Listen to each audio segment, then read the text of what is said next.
Hello, my friends. Welcome once again to Kardec Radio. This is Spiritism, a closer look. I'm Luiz Lima, your host for tonight. And I wanted to just make sure, I always say every week I tell the same thing, but you can always use send us comments and suggestions and topics that you want to hear from us. So down on the screen here, down the bottom of the screen, you have the ways that you can contact us. So please do. We would like to, like I said, if you have a particular subject you would like us to bring over for discussion here, please make your suggestions. And we're all learning, so it's good for everyone, myself included. Okay, so Spiritism, a closer look. Tonight, we're going to take a closer look at what I call moral predispositions. Moral predispositions. This has to do with, this is related to the influence of the spirit onto the physical body. It's how the spirit, it's going to establish, quotes, a relationship, I would say, with the physical body, how they relate to each other, and who does what, who is in command, who is, that kind of thing.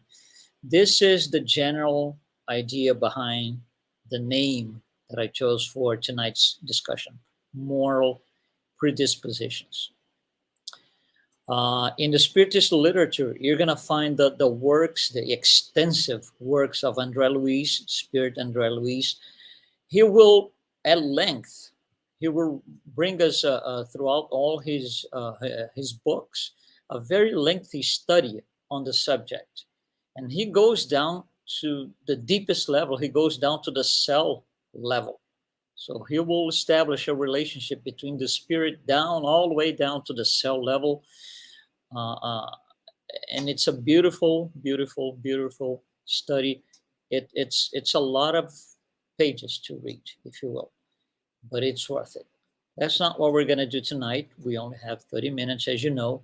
So we're going to take a first glimpse of this thing, the tip of the iceberg, if you will. And our first glimpse comes from the codification itself. And it's right here on this book by Allan Kardec, Heaven and Hell. Heaven and Hell is book number 4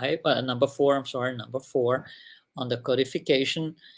And on chapter 5 of this book, he's going to discuss the subject. The chapter is called Future Punishment According to Spiritism.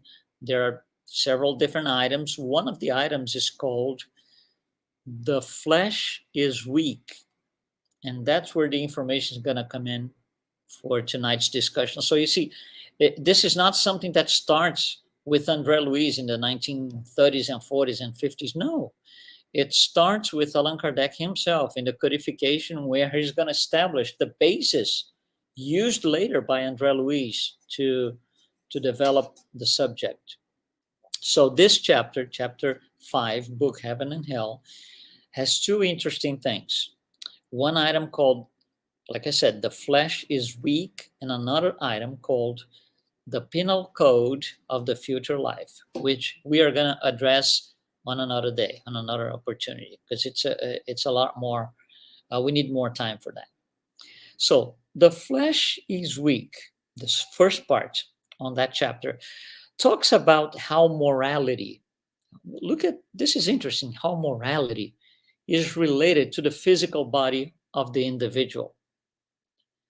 So it's more than the spirit related to the body. It's how morality gets imprinted or stamped, if you will, on the physical body. That's what this is about. That's what the book, chapter 7, Heaven and Hell. So Allan Kardec is going to tell us a few things. Here's one of them. This comes from the book. Depraved inclinations inherent to the spirit could be something like anger, laziness, and lust. So these things Right? These belong to the spirit. This is not material. This is not physical. They are inclinations that the spirit might have, more or less, some more, some less. And these things will show up in a certain way on the physical body. It will be imprinted in there. So the spirit develops its aptitudes, its interests, and the aptitudes are going to make the body one way or another. They will be imprinted in there. Look at what it says. He says individuals are musicians because they have the gift of music. They have, you see, they have the gift of music because the spirits are already musicians. So it's not that a person incarnated on a physical body develops the gift of music because of the body. No, the spirit itself has already that gift, probably from previous lives, because he was able to learn it and just develop interest in the subject. So he brings that ability, that aptitude, and in as a consequence of that, he will imprint this on the physical body, and the physical body will develop according to that aptitude. For example, somebody who comes in to be, let's say, one of the a great swimmer, you have to have muscles. You have to have great ability to breathe in and out properly. That has to be developed with time. Is not breathing better or the pulmonary capacity that makes you a swimmer. No, you already have that in the spirit, in the soul. You bring that. And then that imprints and forces, per se, the body to follow that ability. And the body will follow the ability. So what gets to the physical level is a consequence, not a cause. It's not what causes it. So Allan Kardec will continue, and he says this. There are some interesting phrases, very interesting phrases that I picked up from that chapter.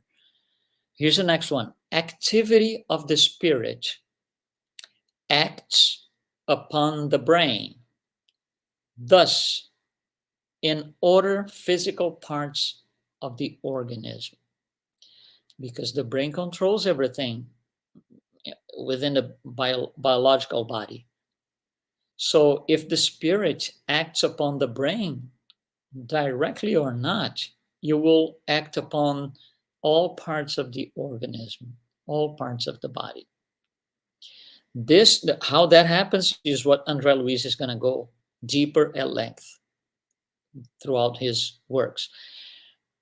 But it comes from the spirit. The brain is just following orders.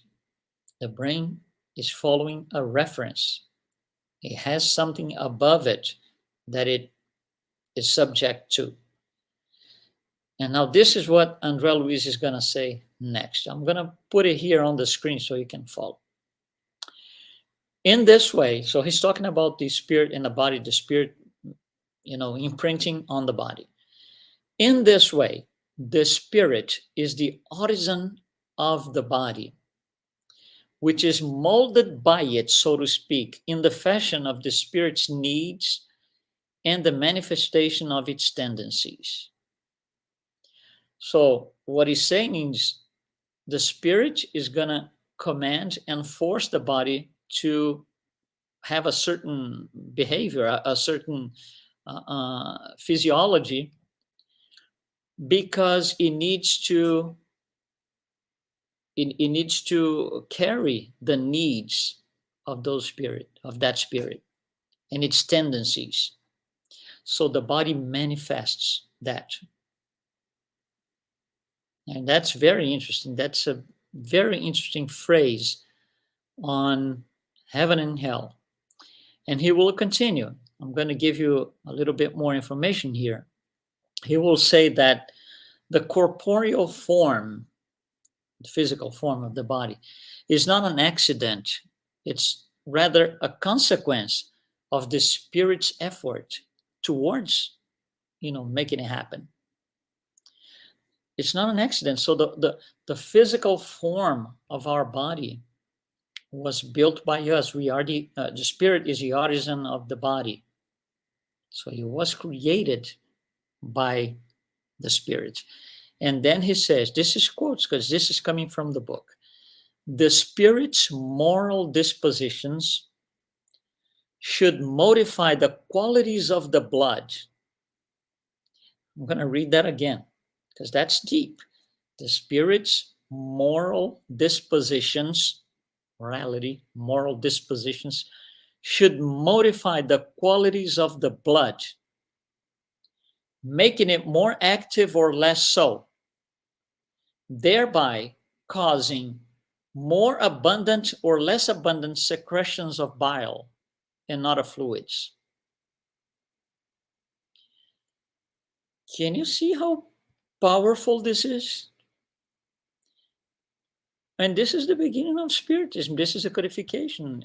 You see, this is written in the somewhere in the 1860s, right? Where we didn't have the knowledge, the medical knowledge that we have today. We had no technology that could help medicine to be where it is today. So, this. How can he talk about this with great certainty? Because it comes from those who are on the other side. They already know this. This is higher knowledge than what we had at the time, is still today. So you see, the blood, the qualities of the blood, secretions of bile, secretions of other fluids or hormones in the body, they depend directly on the moral disposition of the spirit.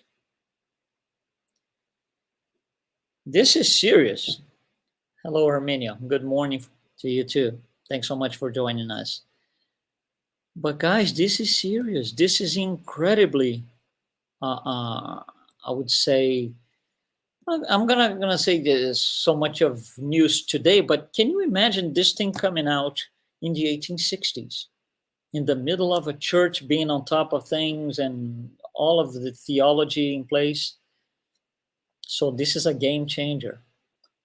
Today, with all the knowledge that we have, the medical knowledge that we have, and all of that, the science in general, this is becoming a lot more clear than 150 years ago, 160 years ago. So yes, we are having evidences, clear evidences that this is actually what it is. And we've had this written for 150, 160 years. And he goes even further. He will say, again, quotes, this is from the book. So he's going to explain a lot of things about the spirit and the body, as I said. And he will say, there is why a glutton's mouth water before an appetizing dish, for example. So you look at something, you look at a dish, you look at a dessert, especially dessert. Myself, I'm a dessert guy. So I look at a dessert and my mouth waters. And then if you think about technically, how can it be if I had no physical contact with that food, with that dessert? No, I'm just looking at it. It's right in front of me. I had not touched it, not with my hands, not with my tongue, my mouth. And it still, you create this watering mouth. How come? So he will say exactly this. It's obviously that there was no touch. So how come the taste organs got excited about it without contact? And he explains, it is the spirit whose sensitivity is awakened and who acts upon the organ through thought.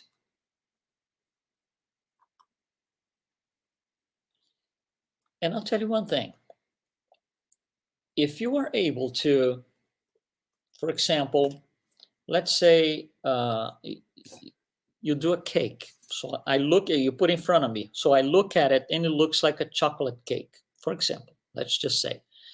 So my mouth starts watering because I have a nice, beautiful piece of chocolate cake in front of me. But when I go to eat it, you just fooled me because you just made it look exactly like chocolate cake, but it's not. It's something else, something that I might not even like. So when I taste it, it's kind of, oh, there's a conflict here because I'm waiting, I'm expecting something. When I eat it, when there's physical contact with the taste organs, it's something completely different. And you see, and that chocolate cake might not mean the same, might not make everybody around the table to mouthwater because it's different for everyone. So what makes it happen is not the food. Otherwise, it would be the same reaction to everyone. What makes it happen? Well, the reason why it happens is because we all have different sensitivities to that. In certain people, in some people, the organs will be awakened, and through thought, the thought that I'm gonna eat a chocolate cake is what makes it happen.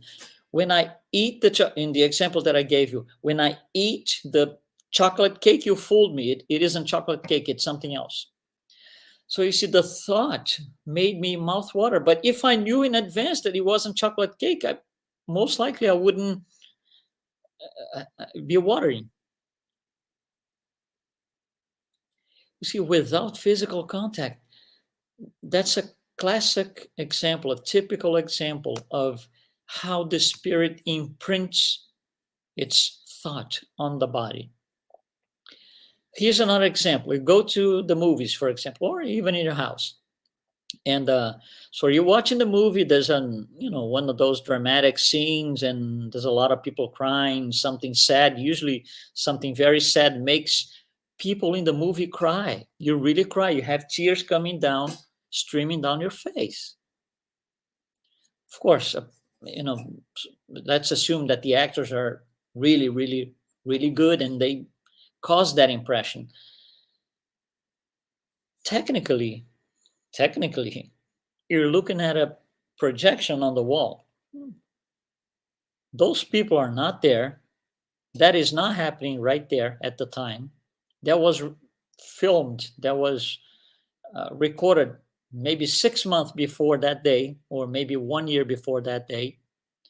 And we are crying because of that scene or a few scenes. How come? So you see, it's not the scene, because for the same scene on the screen, some people will cry, some will not cry, some will laugh. It's different for everybody. So it's not the scene that defines my ability. It's the other way around. We shed tears in a movie on a intense situation because that means something to us. So it's the result of my emotional experiences of the past that will make it happen. Right? So you see, it becomes clear that who is in control here? It's not the physical body. It is just reacting. The physical body, generates the tears from the eye, but out of the blue, no, because the spirit said, this scene means something to me. And I want to imprint this. I want to express myself. And how does the spirit express itself? Through the physical body. So we cry, we laugh. But the scene is technically unreal. And the same thing, we can go one step further. If you watch a movie and you really like the movie, let's say 20 years ago, and you watch the movie repeatedly a few times after the first time, you know what's coming because you've already seen it. When it gets to that scene, you feel exactly the same way.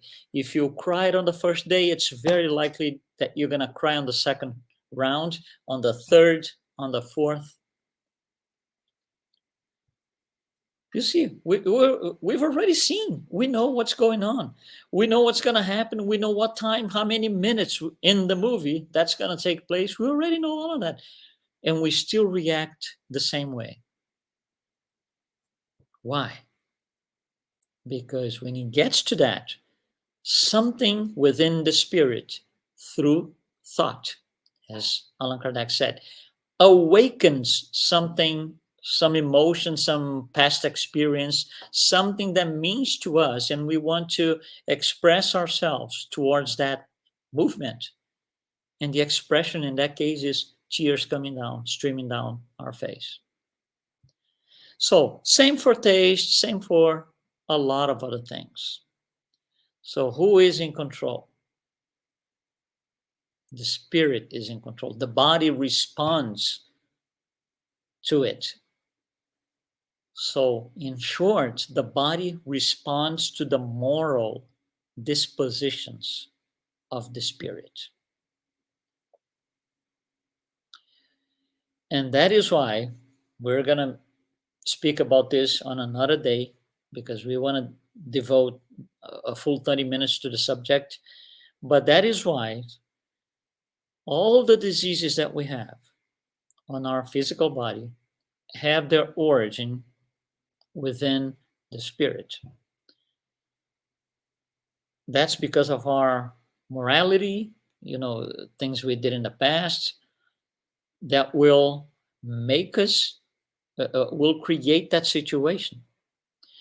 And we will, depending on what it is, we will create to ourselves degenerative diseases such as cancer, diabetes, arthritis, pulmonary, some of them, kidney stuff. Depends on the body, depends on a lot of things, but those are created by the spirit in response to its moral predisposition. Degenerative diseases is something we are going to address on another day in a lot more detail. So going back to the book here, so we can start closing down on the subject. Here's another thing, quotes, because it comes from the book. The flesh is only weak because the spirit is weak. Right? So the spirit is this fully responsible for its act. And he continues. The spirit is responsible for its act, not the body. So, it's, you can say, oh, I'm this way, I'm aggressive, or I'm this way because my mom and my daddy gave me my genes. No, it isn't like this. This is very clear from the works of Andre Luiz. Like I mentioned in the beginning, he goes to the cell level on the study. So Allan Kardec continues here. Since the flesh is devoid of both thought and will, it could never prevail over the spirit, who is a thinking being possessed of its own will. Meaning, the body does not command anything to the spirit. The spirit is not subject to any sort of imprints from the body. It's the other way around. It all has to do with moral responsibility. We are responsible for our body because we bring moral predispositions that will be imprinted in our bodies. As we take care of these, as we offset, better saying, as we offset these wrongdoings of the past, what happens to the body on upcoming incarnations? You will be lighter. You will be better because you will not have as many moral or negative imprints because of our wrongdoings of the past. As long as I can offset them through forgiveness, but that's another story for another day. So, summing up, the spirit imprints its moral on the physical body. We have our genes the way they are because of a spiritual history. We carry that genetic code because of our spiritual history. And all of this, just to make sure you guys get the idea, right? This is the book, Heaven and Hell, chapter 7. On this chapter, we also have, as I mentioned in the beginning, something called the penal code of the future life, which is going to be also one of our programs upcoming towards the end of the year. So it's a lot to think about. I particularly, I'm talking myself, I like that phrase, one of them that I'm going to put it on the screen again because it's one of my favorites. I'm going to read it again. The spirit's moral dispositions should modify the qualities of the blood, making it more active or less so, thereby causing more abundant or less abundant secretions of bile and other fluids. This is one of the things that we, take to the pillow at night and we give it a lot of thought. Thank you so much for participating with us tonight. Thank you, Arminio, for being part of it. And we will be here next Wednesday, 7 p.m. Eastern, with another edition of Spiritism, A Closer Look. Be well.